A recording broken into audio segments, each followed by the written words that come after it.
Jayashree Liberty Hospitals on the occasion of 11th anniversary, free OP consultation and 20% discount in OP. Contact. అమరావతిలో green belt development పైన ఆంధ్రప్రదేశ్ ప్రభుత్వం focus పెట్టింది. ప్రధానంగా ఏపీసీఆర్డీఏకి ఆ బాధ్యతలు అప్పగించింది. దీంతో ఏపీసీఆర్డీఏ అమరావతి ప్రాంతంలో ప్రత్యేకంగా నర్సరీ డెవలప్మెంట్ దానికి సంబంధించి సుశిక్షితులైనటువంటి సిబ్బందిని తయారు చేయడం ఇది ఒక టాస్క్గా పెట్టుకుంది. దీనికి సంబంధించి ఒక టెండర్ను కూడా ఫ్లోట్ చేసింది ఏపీసీఆర్డీఏ.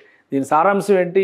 దాదాపు 96 లక్షల రూపాయల విలువతో అమరావతి ఆంధ్రప్రదేశ్ రాజధాని అమరావతిలో ఒక మొక్కల నర్సరీని డెవలప్ చేసేటువంటి బాధ్యత ఇది. దానిలో ఏవే అంశాలను పొందుపరిచారో ఒకసారి విశ్లేషించేటువంటి ప్రయత్నం చేద్దాం. ఇది ఏపీసీఆర్డీఏకి సంబంధించినటువంటి వెబ్సైట్. ఇప్పుడు లేటెస్ట్గా వస్తున్నటువంటి టెండర్స్ అన్ని కూడా ఇందులో మనం చూసుకోవచ్చు. సో ఇందులో లేటెస్ట్ టెండర్ ఇది హౌసింగ్ బిల్డింగ్ మెయింటెనెన్స్కి సంబంధించి construction of horticulture nursery cum training centre in Uddandarayunipalem. అంటే ఉద్దండరాయనిపాలెం గురించి ఆల్రెడీ మనకు తెలుసు. లాస్ట్ టైం ప్రధానమంత్రి నరేంద్ర మోడీ అక్కడే శంకుస్థాపన కార్యక్రమాలు అవి నిర్వహించారు కాబట్టి సో ఆ ప్రదేశంలో 96 లక్షల రూపాయల విలువైనటువంటి ఎస్టిమేషన్తో ఏపీసీఆర్డీఏ రీజియన్లో దీన్ని డెవలప్ చేసేటువంటి బాధ్యతని రాష్ట్ర ప్రభుత్వానికి ఏపీసీఆర్డీఏ టెండర్స్ పిలిచింది. సో ఆ టెండర్ సారాంశం చూద్దాం. ఏపీసీఆర్డీఏ పిలిచినటువంటి టెండర్ సారాంశం ఇది మొత్తం 96 లక్షల రూపాయలు విలువ చేసేది.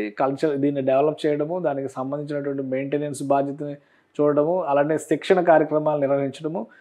దీనికి సంబంధించి బిడ్ క్లోజింగ్ టైం ఒకసారి మనం చూస్తే కనుక మే 9వ తారీఖుతో క్లోజ్ అవుతుంది. ఆ తర్వాత ఆన్లైన్లోనే ఇది క్లోజ్ అవుతుంది.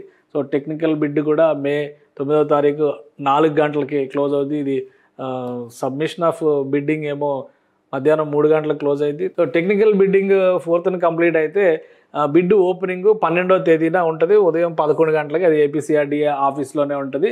సో ఇది విషయం. ఎందుకంటే అమరావతిలో గ్రీన్ బెల్ట్ డెవలప్మెంట్ అనేది చాలా ముఖ్యమైనటువంటి పాత్ర పోషించే అంశం. ప్రతి రోడ్డుకి కూడా రైట్ ఆఫ్ వేలు, అలానే డివైడర్స్ మధ్యలో డెవలప్మెంట్, బ్యూటిఫికేషన్కి సంబంధించి అనేక నర్సరీలు, గార్డెన్లు, పార్కులు కూడా డెవలప్ చేస్తున్నారు అమరావతి ప్రాంతంలో. ఇది మాస్టర్ ప్లాన్లో భాగంగా ఇచ్చినటువంటిది. ఎందుకంటే గ్రీన్ అండ్ బ్లూ సిటీ అని చెప్పి అంటున్నారు. ఒకవైపు ఇన్ఫ్రాస్ట్రక్చర్ డెవలప్ చేస్తూనే మరోవైపు కృష్ణానది నుంచి కాలువలు, కొండపల్లి వాగు నుంచి వచ్చేటువంటి కాలువలు, పాలవాగు నుంచి వచ్చేటువంటి కాలువలు, వీటికి అనుసంధానిస్తూ 3-4 రిజర్వాయర్లు కూడా ఆ ప్రాంతంలో ఏర్పాటవుతున్నాయి. ఏకంగా పడవ ప్రయాణాలు చేసేటువంటి వెసులుబాటు, అందుకనే బ్లూ సిటీ అంటున్నారు. అలానే గ్రీనరీ కూడా ఆల్రెడీ ఈ ప్రాంతంలో పెద్ద పెద్ద వృక్షాలు ఏవి కూడా లేవు. ఎందుకంటే చాలా వరకు పొలాలకు సంబంధించినవి ఉన్నాయి కాబట్టి వృక్షాలు తక్కువగా ఉన్నాయి.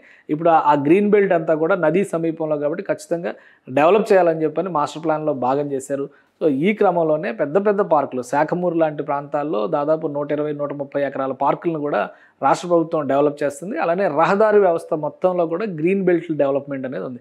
వీటికి కావాల్సినటువంటి గ్రీనరీని అక్కడే డెవలప్ చేసేటువంటి ప్రక్రియలో భాగంగానే ఒక నర్సరీని నిర్మించడం, దాన్ని మెయింటైన్ చేయడం, దానికి తగినటువంటి శిక్షణ కార్యక్రమాలు నిర్వహించడం, అందులో భాగంగానే ఈ ఏపీసీఆర్డీఏ ఇచ్చినటువంటి టెండర్ మనం చూడాలి. సో మే 12వ తేదీన ఫైనల్గా ఎవరికి ఈ టెండర్ దక్కుతుంది అనేది తెలుస్తుంది. అక్కడి నుంచి గ్రీనరీ పైన ఫోకస్ పెడుతుంది. ఇప్పుడు కన్స్ట్రక్షన్ ప్రోగ్రామ్స్, కన్స్ట్రక్షన్ వర్క్లు జరుగుతున్నాయి కాబట్టి ఇప్పటి నుంచే నర్సరీ డెవలప్మెంట్ కూడా జరిగితే ఇది ఆ సమయానికి అంటే కనీసం ఒక 6 నెలల కాలానికల్లా ఇది అందుబాటులోకి వస్తుందనేటువంటి అంచనా ఏపీసీఆర్డీఏ వేసింది. అందులో భాగంగానే ఈ టెండర్స్ రిలీజ్ చేసింది.